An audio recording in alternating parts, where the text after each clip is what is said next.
Okay, so today we will learn about relative pronouns and relative defining and not defining clauses. Let's start with relative pronouns. For relative pronouns, we have the following pronouns: who for persons, for people, which includes animals and things, and whose, who indicates possession for people and animals and things. So for people, we have relative pronouns as who and that.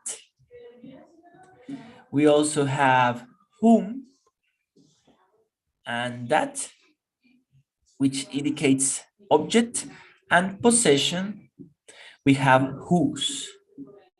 Okay, so we have three kinds of relative pronouns: subject, object, and possession.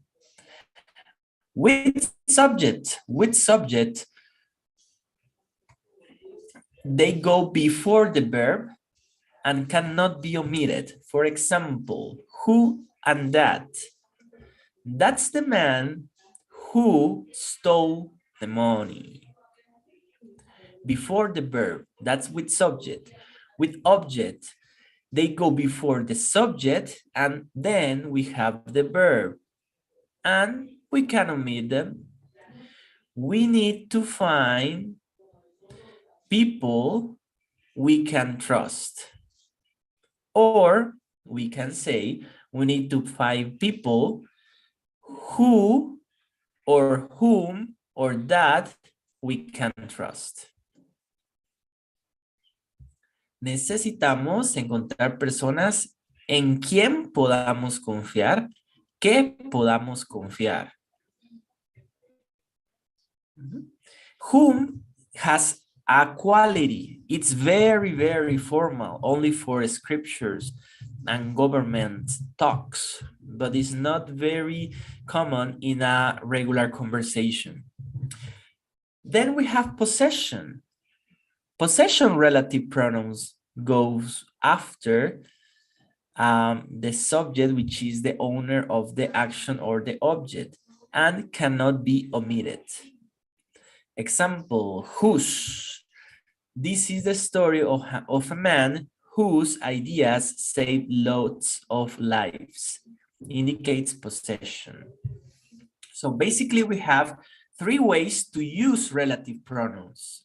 We have three ways: as a subject, as an object, or as a possession. Is that clear? Are we good? Are we understanding a little bit? Relative pronouns, we have three uses: as a subject, before the verb; as an object, before the subject; and we can omit the object relative pronouns; and possession. Three usages. Los tres usos de los pronombres relativos en inglés. That was with people. Then we have with things and animals. With things and animals, we have which and that. That dog which attacked me the other night. That is the dog that attacked me the other night. Which and that. Ese es el perro que me atacó la otra noche. Which and that on this context means basically the same. El cual se acopla más a which. El cual. Ese es el perro el cual me atacó la noche anterior o la otra noche. O ese es el perro que me atacó. Next one. Which and that, but as an object. What is an object? Remember, when you say that you feel as an object is because the people is using you. Recuerden esa analogía. So you need to say to your crush, I'm not an object. You can use my feelings. El objeto es donde va la acción. Is where the action goes. That's why we call it the object. See the example. I wear the trousers I bought in Paris. Now let's add it the relative pronouns. Agreguémosle los relative pronouns. I'll wear the trousers which I bought in Paris. I'll wear the trousers that I bought in Paris. Sure. Me voy a poner o usaré, wear significa utilizar ropa. Vestiré los trousers, son como pantaloncitos, que compré en París. Que compré en París. Voy a utilizar los trousers, los cuales compré en París. Un poquito raro suena, pero es algo así como se escucha en inglés. Yes, Javi. Teacher, And then Nelson. Teacher, I bought is separate, no? Yes, it's separated. Yeah, this is a mistake in the picture. Okay. Thank you. Okay. Thank you for noticing. My question is, the relative pronouns, is this only three? It depends in the context. We can have more using as an adverb. For example, this is the place where I will travel. So in that context, where is acting as a relative pronoun. Okay. Este es el lugar donde voy a viajar. Okay. Esos no los vamos a ver todavía. Son temas de B1, pero vamos a ver los de personas y animales. These three is most common. Yes. Okay, I can see, and you can watch me. Thank you, thank you. Okay. Rosalvita. Teacher, in what case we need to use one or I don't remember how do you say who, no sé. I don't know. Whom is not very common. It's very formal. And I would say that is very old English. Oh.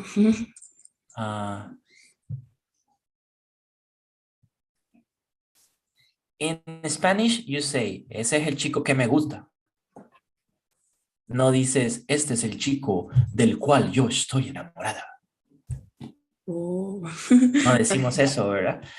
Decimos en español, por ejemplo, ese es mi maestro, ahí va mi teacher. No decimos, allá va el individuo, el cual me transmite tus enseñanzas con el espíritu del aprendizaje. No decimos, eso sería como utilizar whom, como un inglés muy, muy construido. A very constructed English. Okay, thank you, teacher. So we know that who, what means who? What means who, class? ¿Quién? ¿Verdad? That, ¿qué? And, well, the last usage of whose and of which is with possession. See the example here. The film, whose title is unknown, will be set in the 60s. La película cuyo título es sin nombre o desconocido será puesta en los 60.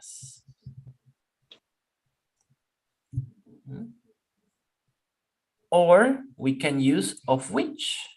La película, the film, the title of which is unknown.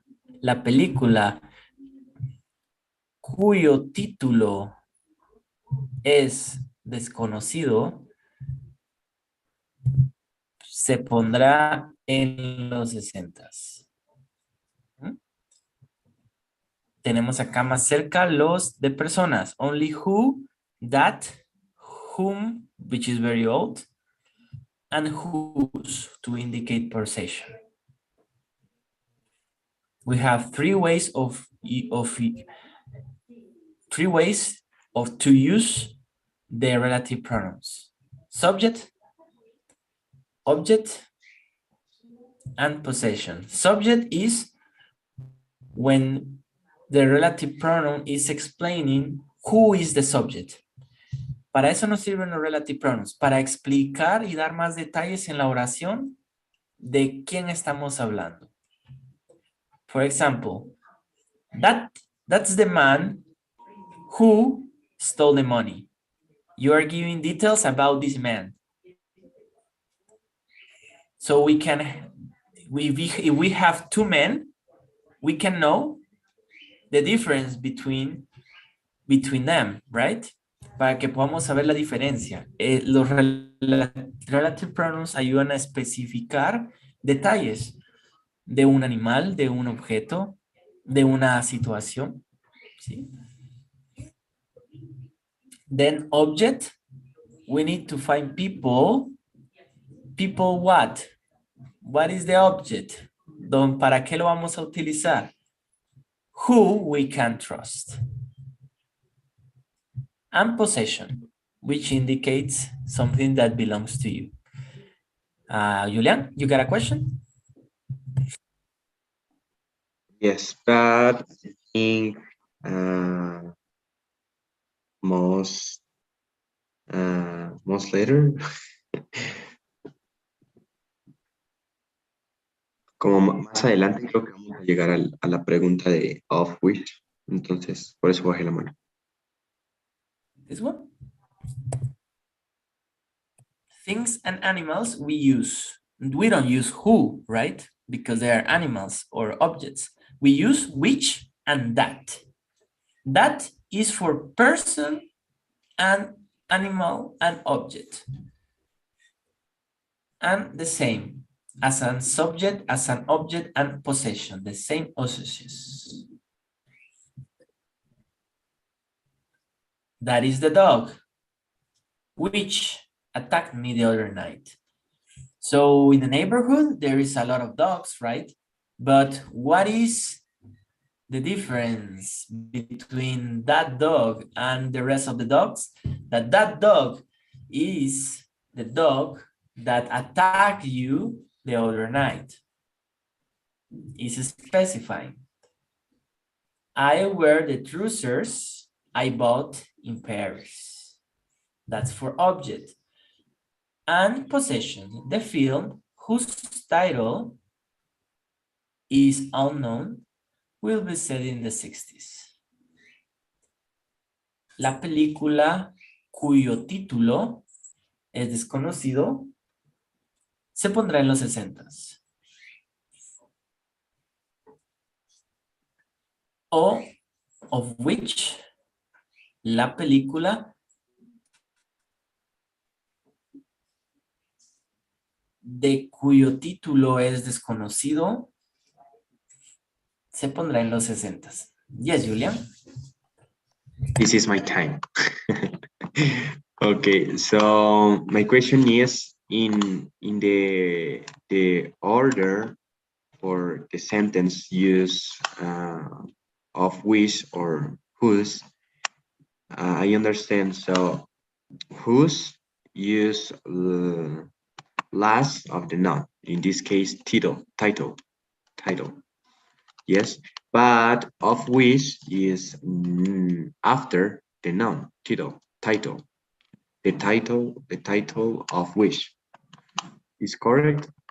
The use of which is after the title of the noun, sorry. The relative pronoun goes before the owner if it's whose, before the owner, which is the film. Sorry, after the owner, after the possessor. What is the possessor on this sentence? The film. ¿Cuál es el dueño, digamos, por así decirlo, el film? So after that, we use the relative pronoun. Whose, title, but in case of which, we need to put the noun before which. Aún así, siempre van a ir después de el poseedor o el dueño del objeto. Pero en cuanto a este sustantivo, sí va a ir antes del of which. De cuyo título. That's the closest translation.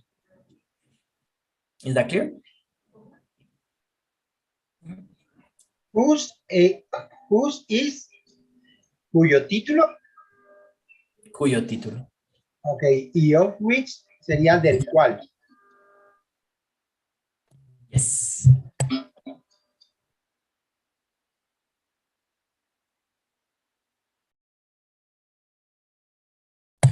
All right, so knowing the relative pronouns, we will go then to the relative clauses and non-defining relative clauses.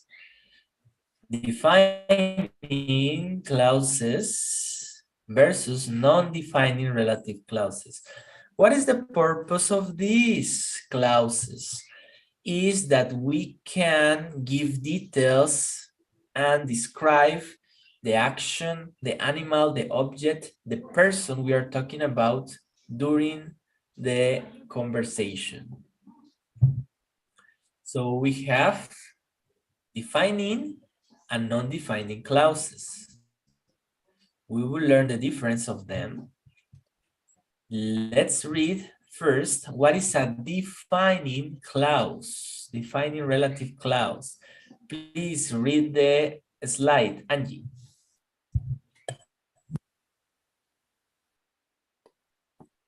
Defining relative clauses give essential information to define the subject we're talking about. For this reason, there are some things called essential relative clauses because the information they provide is essential to you understanding the meaning of the sentence. Let's see some examples. He needs someone whom he can trust. I have a friend whose mom is a doctor. She's going to the museum, which is full of interesting artifacts. So as you can see, the first sentences, we have information about the subject or the object we are talking about. We can't miss any information because all the information is important to the sentence to make sense. Let's read the next examples. Help me to read the rest of the examples, please, Luis.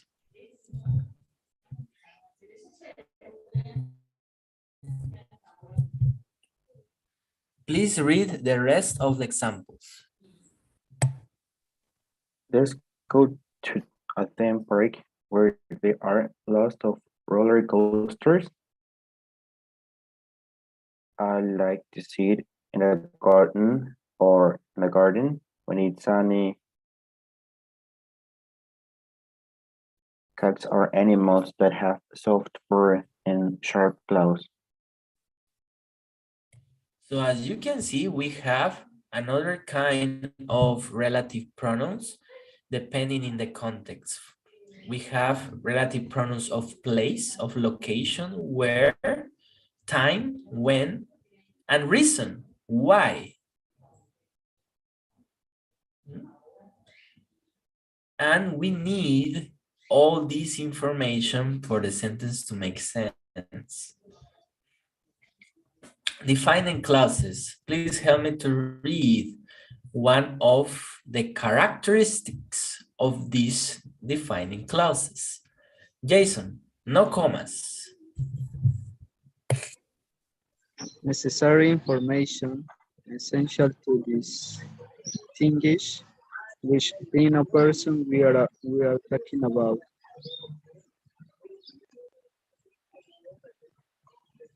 That's simple too. Yes, all the first square. I called my brother who lives in Ontario. I have more than one brother and I called that one that lives in Ontario. Very good. Okay. So on defining clauses, we don't need commas, right? Defining clauses. And all the information is important. Let's continue. Please read the next square. Bryant, help me to read. We can use that. We can use that. We can use that. Examples too? Yo no escucho. Teacher, Hello? do you hear me? Yes. Yes. Examples too? Yes. Examples.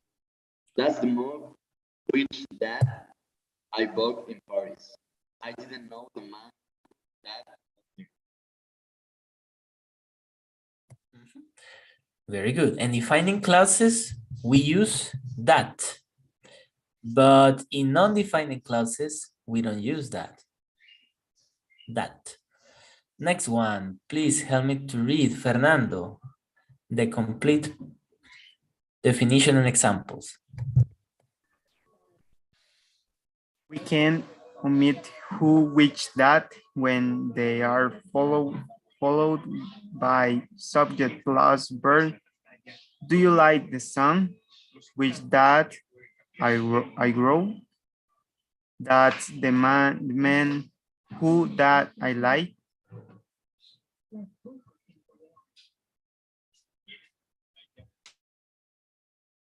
Okay. So in defining clauses, it's optional to use the relative pronoun. Do you like the song I wrote? ¿Te gustó la canción? La canción en español no lo podemos omitir, pero en inglés sí. Do you like the song I wrote? ¿Te gusta la canción? Yo escribí.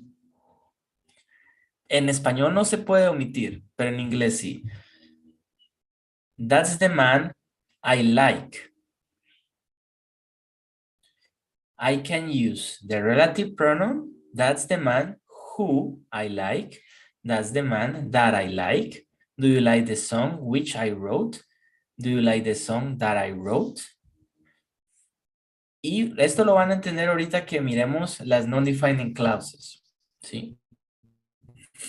Vamos a ver ahora. Non-defining clauses. Please help me to read. Abby. Non-defining clauses.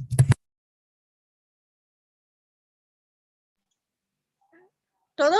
¿All? Yes. A type of relative clause. A non-defined relative clause tells us about the subject of the sentence, but the information doesn't help to define what we're talking about. The information included in the clause is extra. It's not essential for understanding the sentences. For this reason, a non-defined relative clause may also be called a non-essential relative clause. Very good, thank you. Let's see non-defining or not essential relative clauses. My mom, who has been baking for years, made us cupcakes. You see the comments? I walked to school with my friend whose house is next door to mine. So check this out, because if I want, I can take out this part of the sentence.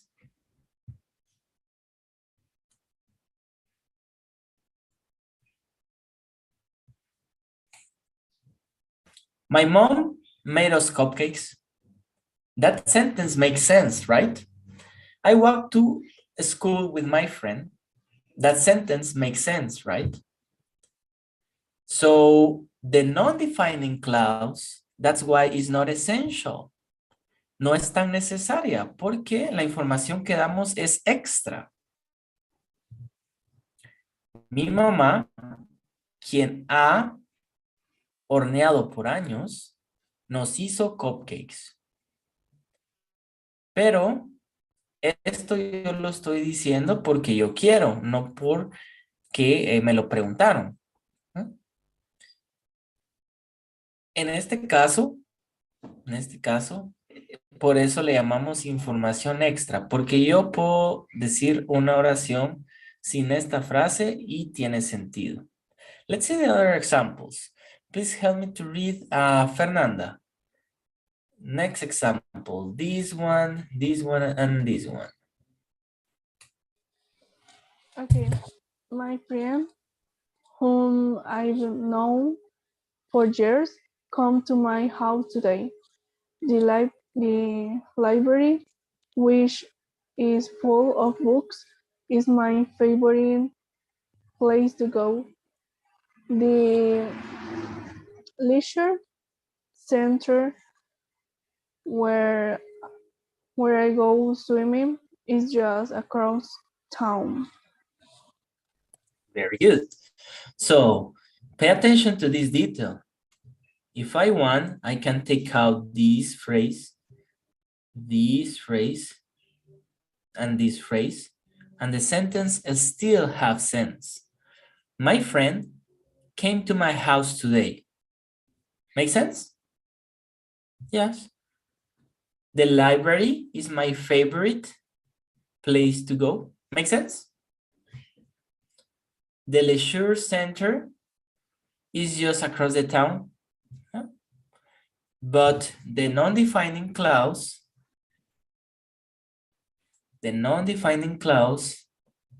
help us to give more details about the subject we are talking about.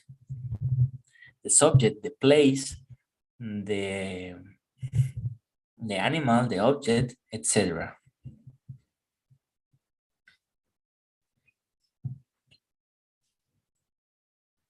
Okay.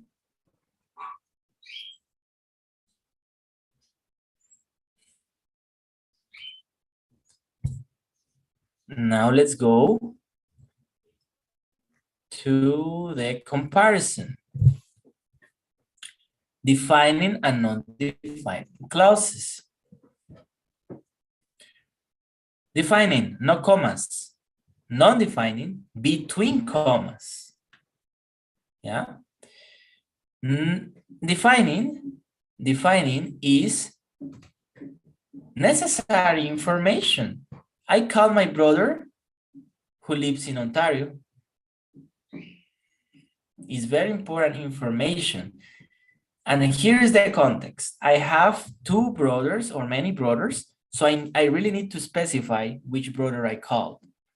Yo sé que tiene sentido decir I call my brother, pero en este contexto nos están diciendo, tengo más de un hermano, entonces necesito especificar y es muy importante especificar que llamé al que está en Ontario, porque si yo digo, imagínense que el teacher Alan tenga unos 10 hijos. If I have 10 children, and I say, yes, I call one of my boys. I call one of my children. You will ask me, who? Pepito, Pepita, Panchito, Panchita, todos los nombres. Goku, Vegeta, ya Wisin, La Yandel, Daddy Chona. Yankee, La Chona, yeah, all the names, Mashimon.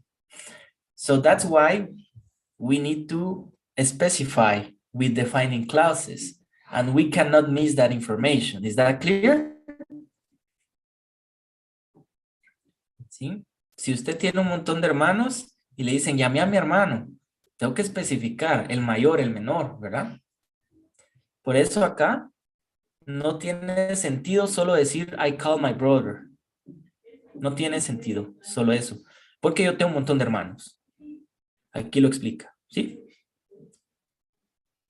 Pero acá, en non-defining clauses, es información extra, es extra information. Not necessary, not necessary. So let's see the example. My brother, who lives in Ontario, is older. And here's the context. I have only one brother, and I'm just mentioning that he lives in Ontario. Digamos que yo tengo un solo hermano, ¿verdad? My brother is older. Porque solo tengo uno. Entonces ahí sí es extra decir que vive en Ontario. ¿Entienden la diferencia allí? Porque aquí solo tengo uno.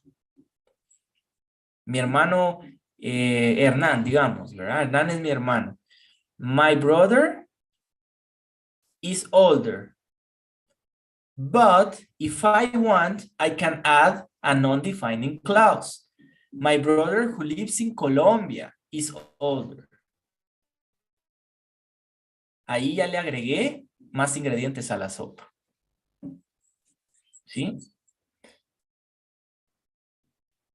Are we good until this point? ¿Vamos entendiendo más o menos la diferencia entre defining y not defining?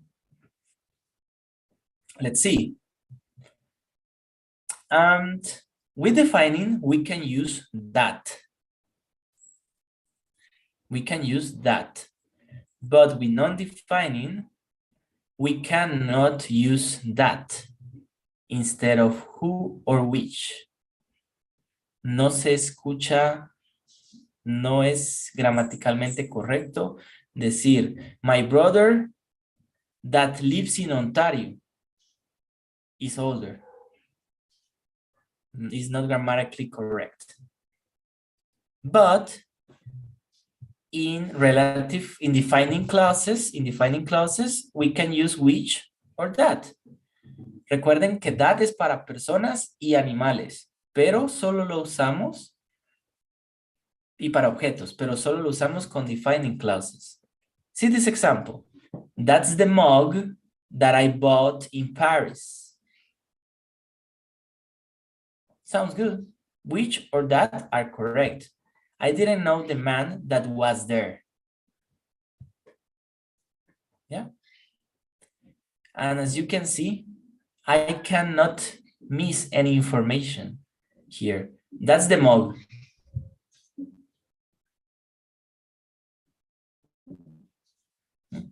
Si yo quito el defining clause, no tiene sentido la oración, está incompleta.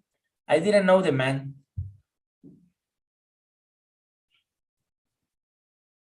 Está incompleta la oración. And let's see the example for non-defining clauses. These bikes, which cost a fortune, are made in Japan. Para non-defining clauses no utilizamos that. Es una regla gramatical. These bikes that cost a fortune, no, not good English. We use which or who if it's a person. Is that clear? Questions so far?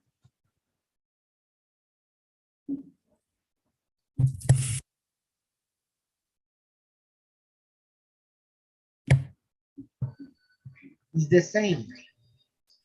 It's the same defining and not defining with no commas or between commas.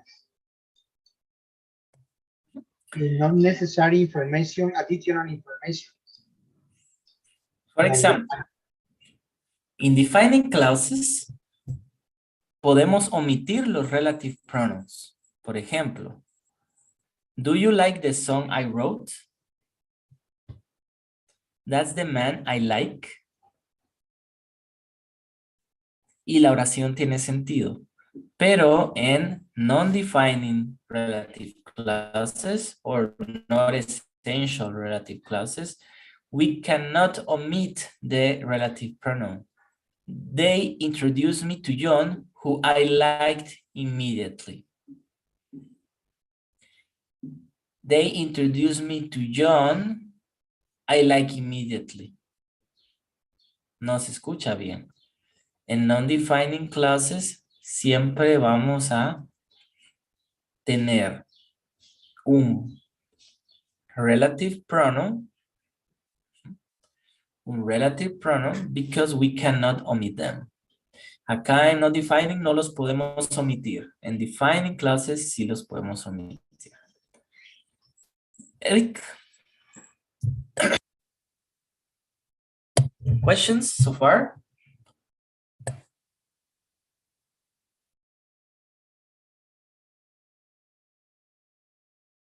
Eric? Yes, I have a question. What personal pronoun I have to use with my dog? I know is he is it, but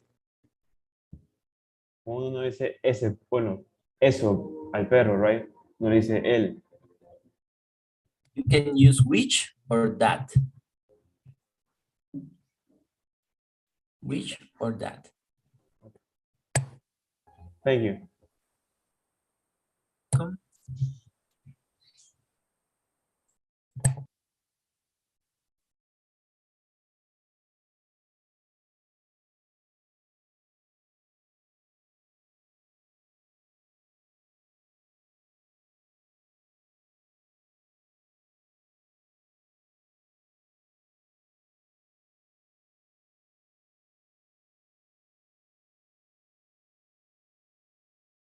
So for example, defining clauses, all the information is important. Again, all the information is important.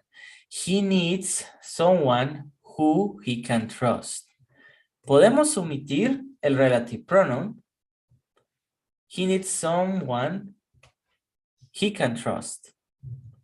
El relative pronoun sí lo podemos omitir. Lo que no podemos omitir es la cláusula completa. He needs someone. Someone to do what? And that's the purpose of a relative clause. Describe something. I have a friend whose mom is a doctor. If I delete this part, the sentence doesn't make sense. I have a friend.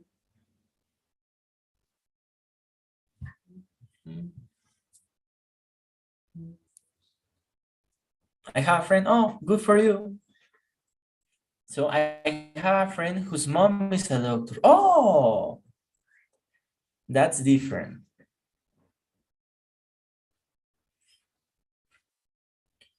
And with that clarification, let's begin to practice a little bit with